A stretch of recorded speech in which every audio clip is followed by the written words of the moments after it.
and germs, I know it's been a long time, but today we're talking about Batman and Superman, Dawn of Justice.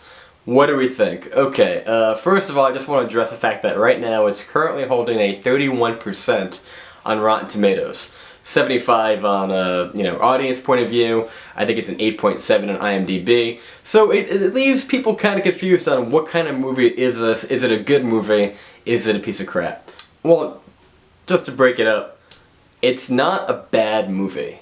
It's not everything that you expect it to be because the expectation level is so damn high. Of course you're not going to meet it.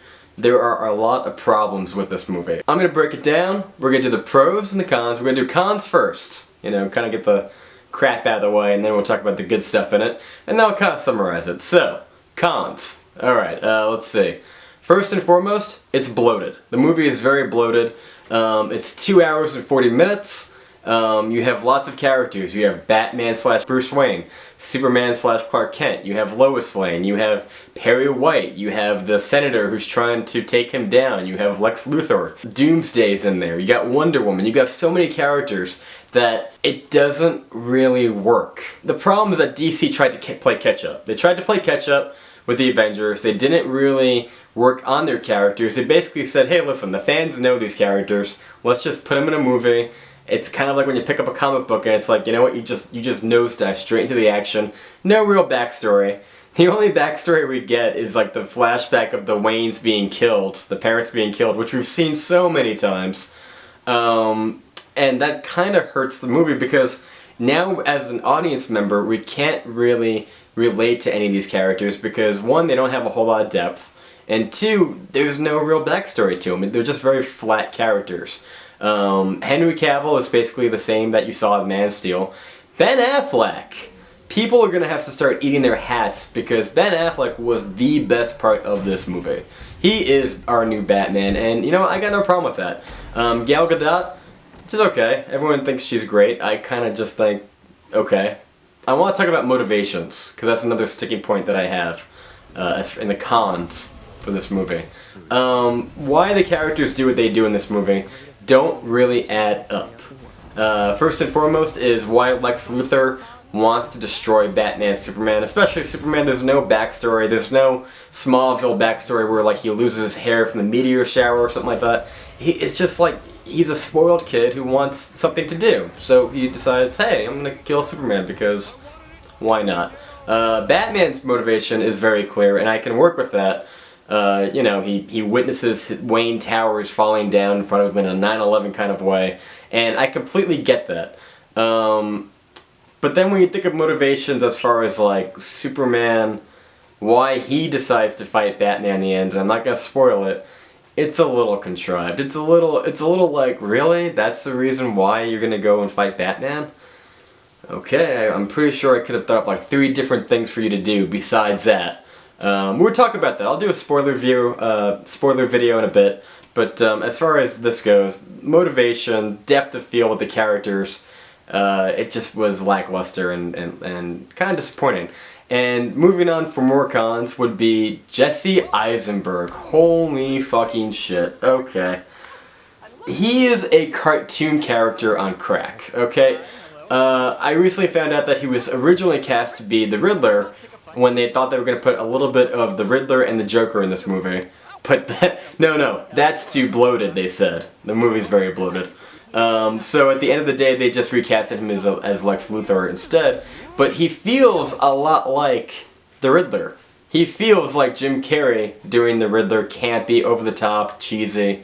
And it really kind of mucks up the movie a little bit. Another reason that this movie might piss people off is that Batman does kill. Superman does kill. If you thought that Superman snapping someone's neck in Man of Steel was a big deal, well, I don't know how you're going to feel about it when you see Batman grab somebody else's knife and jam it into the shoulder of a bad guy up against a wall. Or him snapping a guy's neck. Or he does a lot of this thing where like it's like very James Bondy, where he grabs the guy with a gun, like a machine gun, and he kind of turns with them, and then he'll fire the gun at the other guys. And I'm like, Batman just killed 2 dudes with a machine gun. And this is a guy who says that, oh, well, my parents were killed by, you know, a gun, and I hate guns. But I guess you can write that off as that, like, we're at the stage of old man Batman, and he just doesn't give a fuck. And then finally the ending. I could see why they made the choices they did, because there are comics that do add up to this. At the same time, if you're not a giant comic book fan and you're watching this, you're going, really? That's how you're ending this movie? Okay. Alright, so moving on. We talked about what we did not like about it. You know, it was bloated, no depth of characters, motivations, Eisenberg, Batman kills the ending. That's what's bad about this movie. What's good about this movie? The action and cinematography is amazing.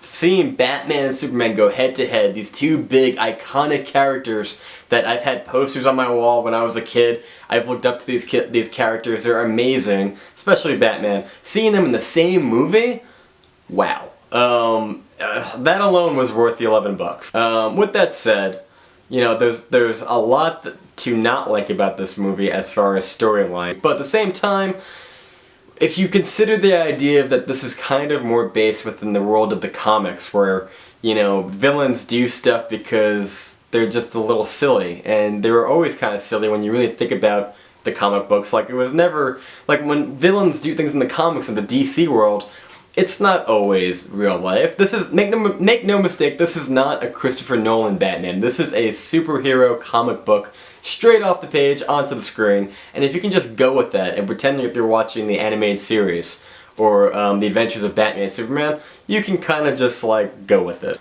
I'm gonna give Batman v Superman a B+. It's not a perfect movie. It does kind of hurt your expectations, but there is a lot there to have fun with, and I highly recommend it. So, go check it out, and as always guys, thank you so much for watching. Subscribe, comment, like, all that stuff. I foresee a lot of comments about poking holes in the movie, which is fine, and be sure to do that because I respond to all my comments more or less. So please, go ahead. I'd love to open a conversation about this movie. I kind of need to digest it a little bit. It is 2 hours and 40 minutes long, and I guarantee you throughout the week I'm going to start thinking like, well, why the hell did Batman do that? But we'll get to that later. I'm also going to be doing a spoiler video very soon, so check that out, and until next time, thank you so much for watching.